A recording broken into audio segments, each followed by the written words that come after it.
the last thing I want to say is about the party's control on ideological work.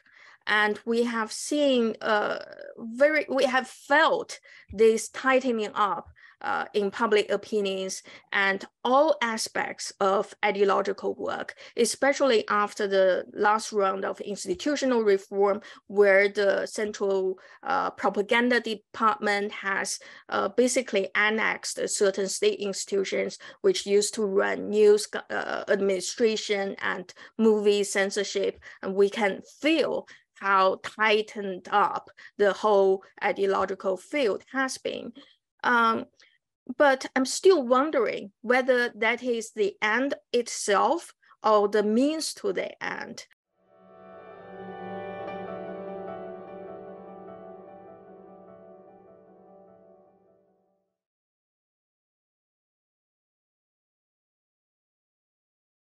Hello, good afternoon, everyone.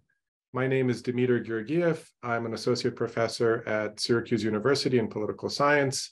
And on behalf of the National Committee on U.S. China Relations, I'm very pleased to be here today to talk with Ling Li, an adjunct professor in East Asian Studies at the University of Vienna, and Rory Truex, assistant professor of politics and international affairs at Princeton University. We're going to be talking about the recently concluded annual 2 sessions meeting, or the Lianghui, held in Beijing, and kind of the implications of this really important political gathering in China for the Chinese people and also the community abroad that's looking to China in this kind of increasingly tense period. So with that said, I was hoping we could start off with a few kind of basic level set questions for our listeners. And if either of you might be able to kind of take a helicopter view of things and tell us a little bit about what the 2 sessions are, how do they fit in the Chinese political system and the Chinese political calendar as well, just so we know what we're talking about here. Maybe Rory, if I could turn to you for that first. Yeah, so the basics are that the 2 sessions, as they're referred to, Lianghui in Chinese, are the annual meetings of the National People's Congress and what's referred to often as the Consultative Congress, the CPPCC. And these are meetings that occur every year. They are government meetings, so it's important not to confuse them with meetings of the Communist Party institutions, namely the Party Congress, which met this past fall. And they are effectively the legislative and sort of quasi-representative arms of the Chinese government. They meet every March, and this particular session is the first of a new 5-year term. So these congresses have deputies and delegates that hold basically 5-year terms. So this is the first meeting of what's known as the 14th NPC. And this is an institution that serves a lot of functions for the Chinese government. It's the official legislative arm, and it focuses a lot on lawmaking. There's also some kind of view towards representation in this body. The deputies are supposed to represent the will of the people and represent the masses and have a mandate to do so, although we can talk more about whether that's actually the case. And then importantly for this particular session, the NPC oversees appointment procedures for key government positions. And that occurs in this kind of annual, every 5 years. That's the big thing that happens in the Congress, which is what just happened the last 2 weeks. And in addition to that, approves work reports from the various institutions in the Chinese government. It's often derided as a largely ceremonial institution. There's a lot of hand clapping and meaningless speeches and so forth. It's gotten a little bit more constrained in recent years as well. And in fact, this last session was only 8.5 days, which is shorter than it's been historically. So it suggests that the role of the institution has been somewhat curtailed. Great, thank you for that. And just to kind of follow up on that broad overview a little bit, I wanted to underscore what you said about it having this representative function as well, representing Chinese people, Chinese society, but also on different parts of the Chinese economy and the Chinese prominent interest groups. And so the 2 sessions, as you pointed out, is a combination of the Consultative Committee as well as the National People's Congress. And they do represent kind of different dimensions of China, the NPC being more kind of an administrative geography of China, whereas the Consultative Committee does include sectoral interests, private capital to some extent. And I just want to underscore that this is a large composition of people. And although there is this concern that it's a rubber stamp kind of pro forma meeting, there are some pretty important people here. By my last check, I think there's over 80 billionaires, a lot of kind of important people that have a seat in this session. I don't know if you take that as being meaningful representation of important actors, or given the position of this meeting following the party congress several months ago, where there's really much room for any kind of voice or any kind of debate. Well, I wouldn't call it a forum for debate. And anytime you get 3,000 people in a room and give them 8 days to run through 100 different decisions, you're not really setting yourself up for meaningful debate at the Congress itself.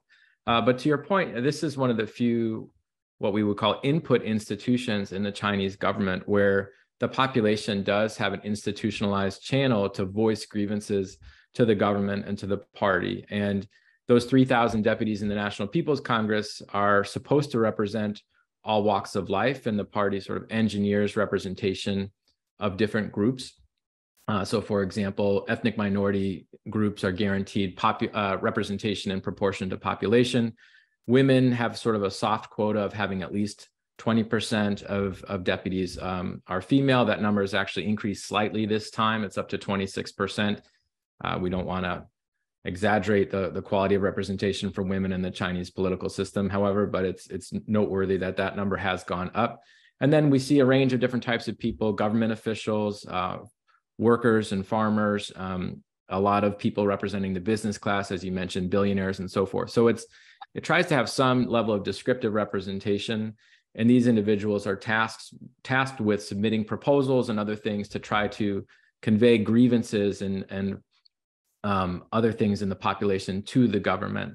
So in my own work, I've done some research on that, and I would say I've always called it representation within bounds, in the sense that these are individuals that are trying to convey some degree of public opinion, but they're extremely tightly constrained, right? So this is not a forum where there's any meaningful opposition, where there's anybody who's kind of quirky or reform-minded. These people are party loyalists, and you can see that manifested in the voting and the sort of ceremony and the pageantry and the affirmation of Xi Jinping. So it's a highly scripted setting where there is a little bit of room for representation on a small set of issues, I would say. Okay, thank you. I think that's really helpful to kind of parameterize what these sessions are. And so heavily scripted, highly choreographed, but nevertheless an important kind of public-facing event where a lot of people are looking at the government work reports that are being presented, the appointments, personnel appointments, some of the speeches from top-level leaders, to try and kind of glean the future direction of the country. And as you pointed out, this is a particularly important session, as it's the first session of this new Congress. So what I wanted to jump into next is kind of what were some of the big expectations going into the two sessions, and were some of those expectations met? Any kind of surprises? As you pointed out, Rory, already, it was a pretty short two sessions, but what did we learn? And one thing to kind of also point out is that although foreign policy does come up, the two sessions are predominantly kind of focused on domestic politics, domestic affairs. And with that, I was hoping maybe I could turn to Ling a little bit and borrow on her expertise on trying to understand some of these dimensions, whether it's about personnel, whether it's about institutional restructuring, which also happens during these meetings, and any kind of maybe insight you can give us on the legislative process itself as it has progressed over the last couple of weeks. Okay. to understand the political significance of the two sessions, we have to understand that as Rory also pointed out, the National Party's Congress was held last fall, a few months back. And the election and the leadership selection that took place at the party congress concerns only the membership to the key decision-making bodies at the top of the party.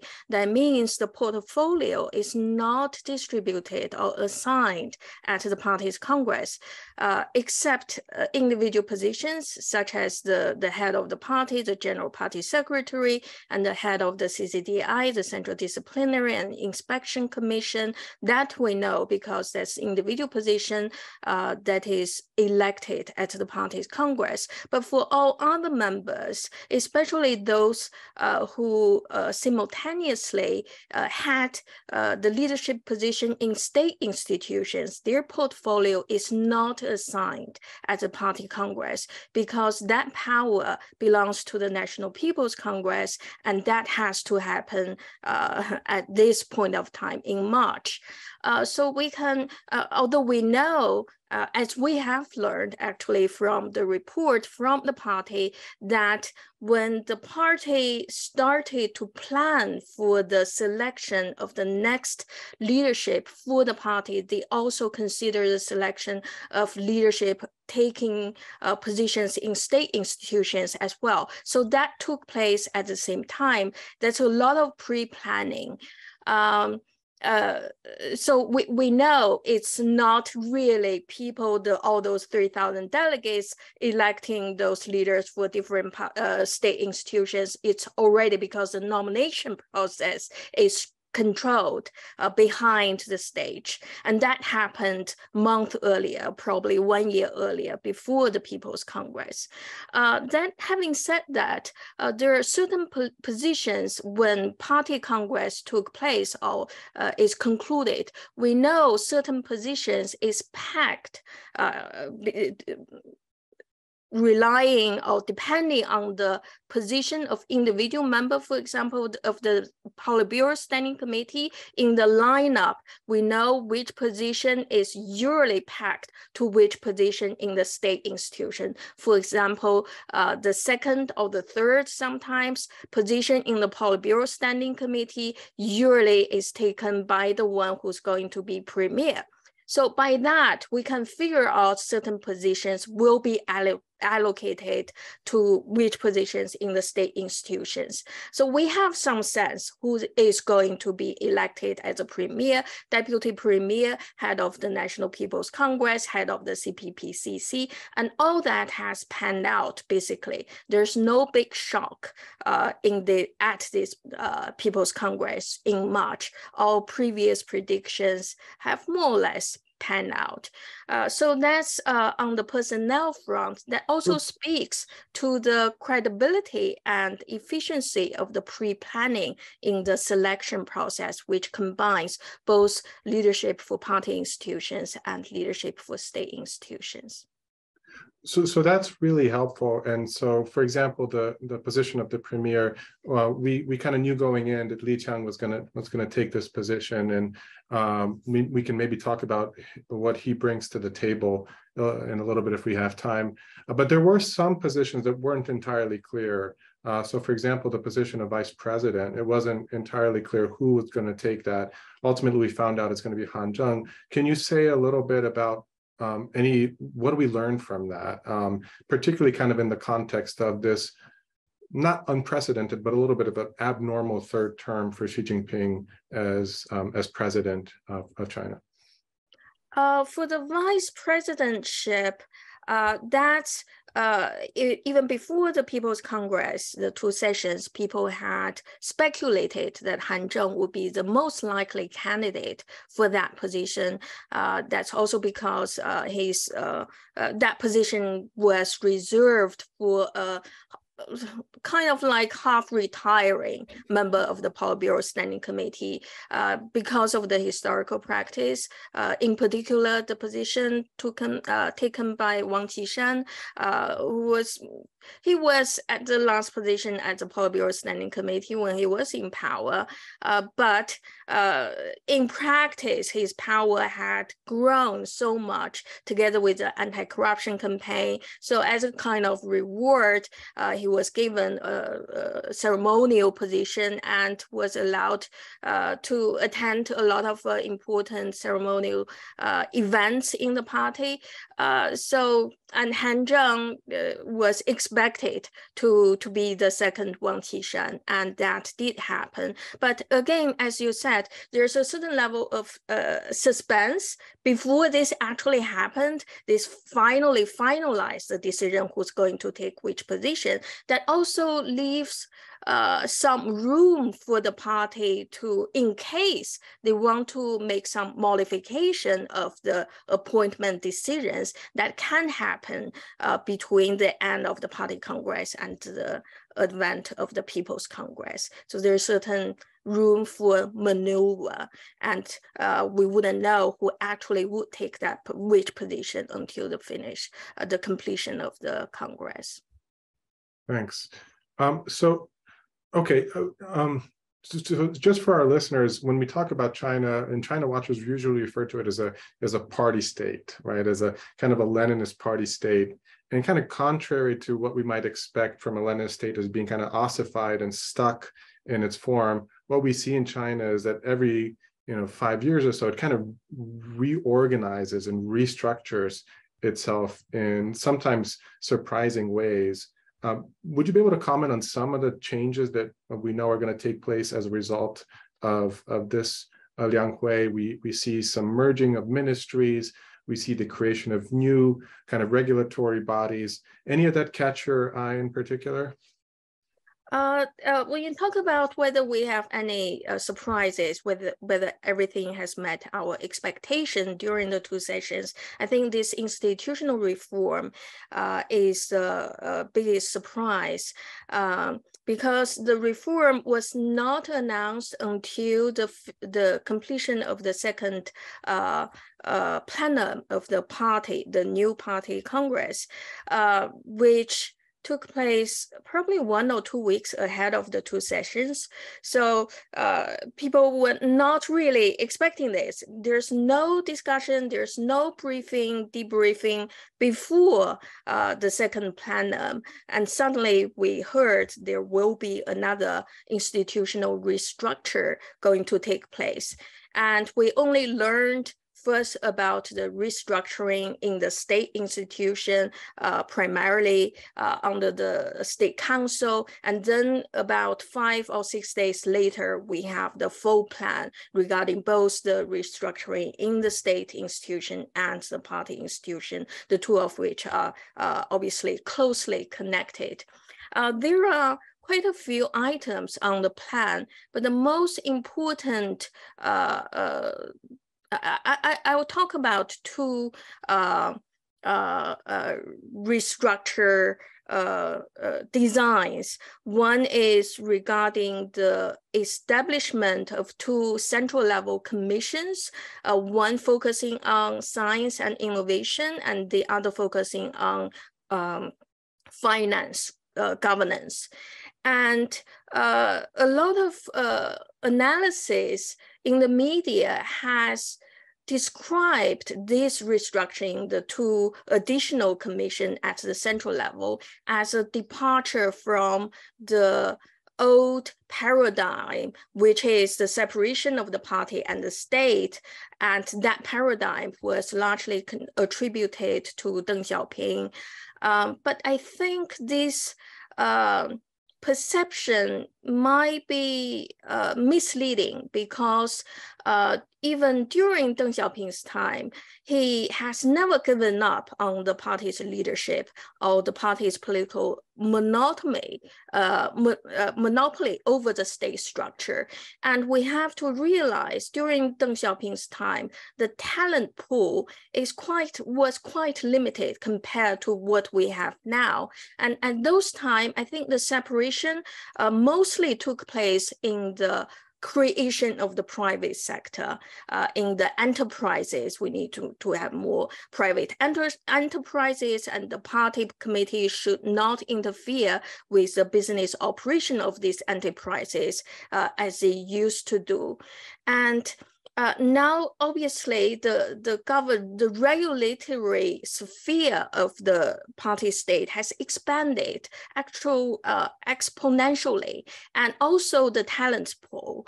In the past, the party didn't have people who are both politically loyal and professional in their disciplines, but now we have a lot of people who have both qualities, as we can see from the composition of the current Politburo. We have quite a number of technocrats who specialize in different scientific discipline, who took top positions at the Politburo.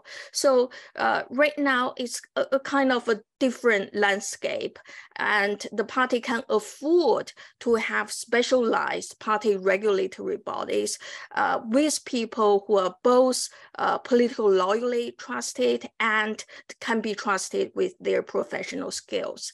That's one thing. And the second thing I want to emphasize on this front is it necessarily a bad thing for effective governance if the party takes control on certain regulatory issues?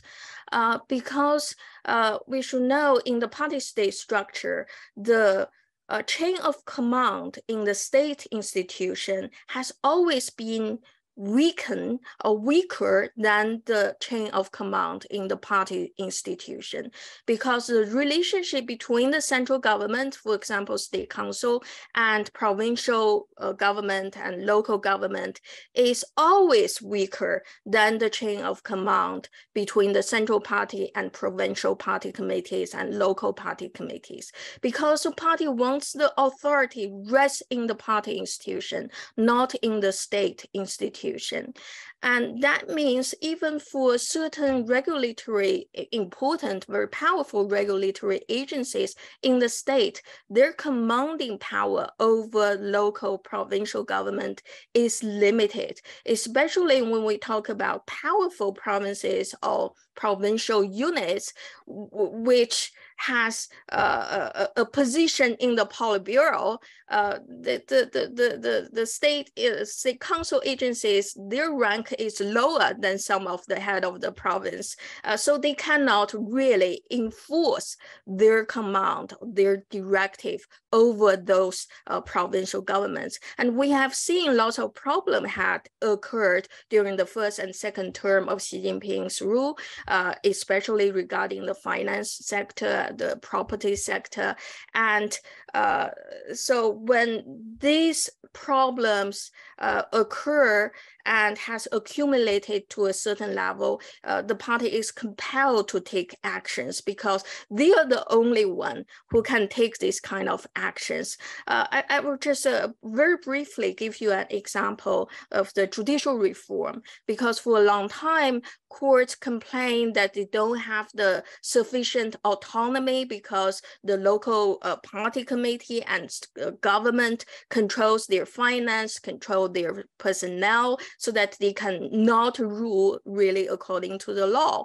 And however, for the reform, the SPC, the Supreme People's Court, had instigated several rounds of reforms, but they have no power to change the relationship, how the court should be positioned in the party state structure. It has to rely on the party to do the reform. That's exactly what happened during Xi Jinping's first term. The party has taken the initiative, and the job help in its own hand to push the judicial reform and lifted the power to appoint judges and to provide a budget to local courts, to the provincial level court. And no one else can do that. Only the party can remodify the relationship between the party and the state. So I just want to provide some context about this restructuring. So that's really helpful. And I think you make a compelling case about, instances in which kind of consolidation, centralization, and tightening may actually be a benefit, for example, in the area of kind of finance regulation.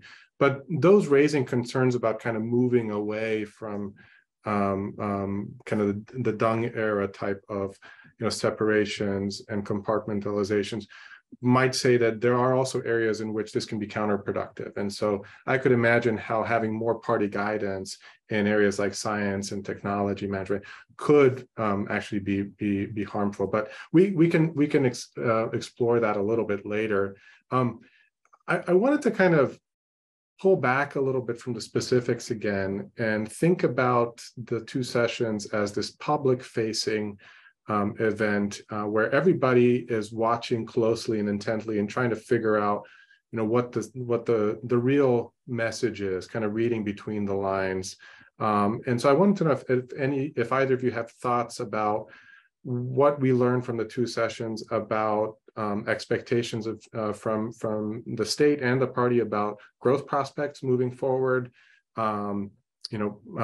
subsidies for the state-owned sector, the private sector, potential for what may be another attempt at a finance crackdown. I don't know, but these are the types of things that people in China and outside of China are going to be looking at for guidance from the two sessions.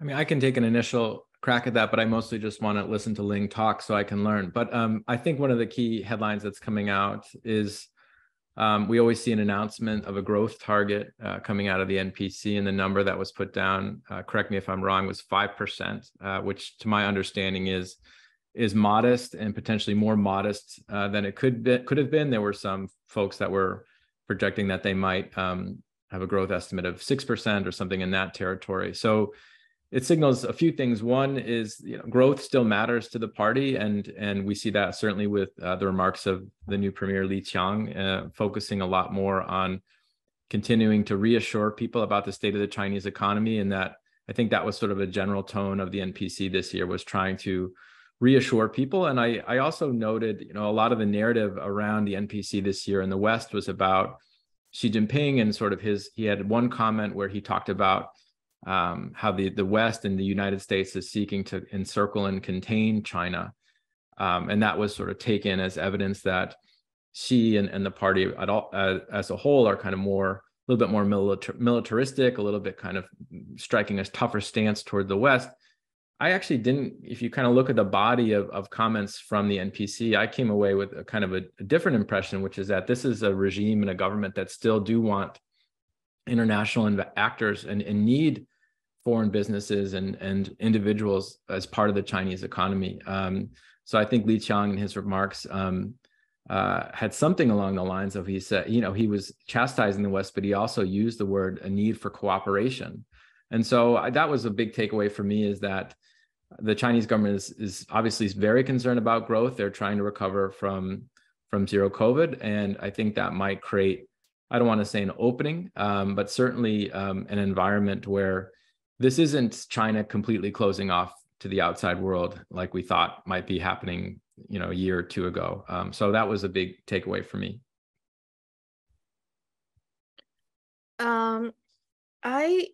I will add.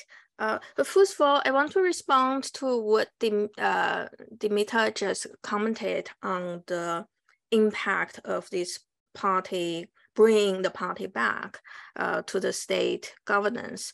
I'm not saying it will definitely help help to improve the governance. I'm saying it's not necessarily a bad thing.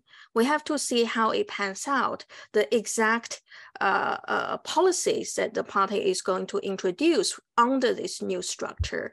But merely bringing the party back in is not necessarily a bad thing, because that's the negative perception is my first reaction as well. But then when you look at a lot of reforms, we have some positive and progressive reforms taking place under this in the Xi Jinping new era, under the new structure where the party is getting more weight in state decision making. So we have to assess individual issues depending on what exact policies that we're talking about. That's one thing. And the second issue I want to say is this process of bringing the party back in took place already in Hu Jintao's era. In particular in ideological field. And we have seen the party is taking more ground, for example, in ideological work in universities and higher educations, and that took place during Hu Jintao era, and Xi Jinping only accelerated it and expanded it. Especially Xi Jinping is the one who introduced this new slogan, 东西南北中党是要领导一切, which is obviously different from the previous slogan, which is the party's leadership is manifested in three areas, politically, ideologically, and in terms of personnel. So Xi Jinping had his fair share in promoting this process, but I just want to emphasize there's certain continuity in terms of how the party wants to govern the state, and there's no clear watershed in 2012. The last thing I want to say is about the party's control on ideological work. And we have seen we have felt this tightening up in public opinions and all aspects of ideological work, especially after the last round of institutional reform, where the Central Propaganda Department has basically annexed certain state institutions which used to run news administration and movie censorship, and we can feel how tightened up the whole ideological field has been. But I'm still wondering whether that is the end itself or the means to the end. We know when you introduce significant institutional restructuring, which is going to hurt the interests of powerful groups, you don't want to the ideological, the propaganda, public opinion gets disarray and completely out of control. That is very likely to derail the reform plan.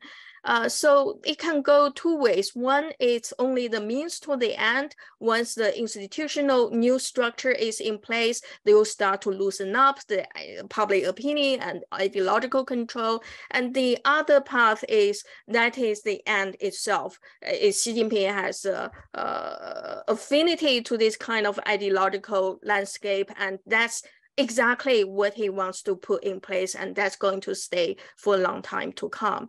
But right now, I can't really see which direction it will go. We have to find out much later. Okay, so that was really helpful. So we're kind of running out of time, but I would be remiss if I didn't ask just a quick question about foreign policy. Granted that the two sessions is mostly on domestic policy, we did hear some rhetoric about one country, two systems. We did see a larger military spending budget. And today we know that Xi Jinping is currently in Moscow. He's going to be meeting with Putin. Looking forward, do you get the sense from the two sessions that China is what looked like moving away from the more aggressive wolf warrior type of foreign diplomacy strategy to something a little bit more moderate, a little bit more kind of let's try to figure out how to cooperate or kind of lower the temperature a little bit, or did you not get a sense of any of that from either the appointments or the kind of the messaging that came out from top leaders? I think there's mixed messaging going on, right? So on the one hand, you have Xi Jinping going off and having this very notable summit with Putin sitting down next to him, just as he's been deemed a war criminal. And that, that's no small thing from China's, so the public opinion of China. And I think it's telling that he's willing to do that. And it is a little bit of him, one, kind of demonstrating his own ability to be sort of a bigger figure on the international stage, maybe put a thumb in the eye of the United States and the West and say, we have an alternative to Western hegemony. So I think there's a little bit of that going on. That kind of brashness that we've come to associate with Xi Jinping hasn't gone away. But then on the other hand, you see other high-level leaders, including Li Qiang, making statements about cooperation, making statements about the need to continue to have a positive relationship with the West and the folly of kind of that more combative tone. So I think we see different messages happening at the same time, but I think that's important to keep an eye on and in some sense an opportunity. And I don't think U.S. China relations has been derailed, and I think there's a lot of people on both sides that would like to see a greater degree of stability and kind of the temperature turned down on the relationship. That was further derailed by the balloon incident of last month. But I think for me, the NPC sort of signals there is potentially an opportunity to not rebuild the relationship to what it was 10 or 15 years ago, but at least sort of create those sort of guardrails that might be necessary to guide competition moving forward. Okay, so in general, an off ramp for diplomacy is there, but they're not going to yield to international pressure. Thanks so much. This has been a great conversation. I learned a great deal. I hope our audience did as well, and I look forward to catching up with both of you at another event. Thanks so much.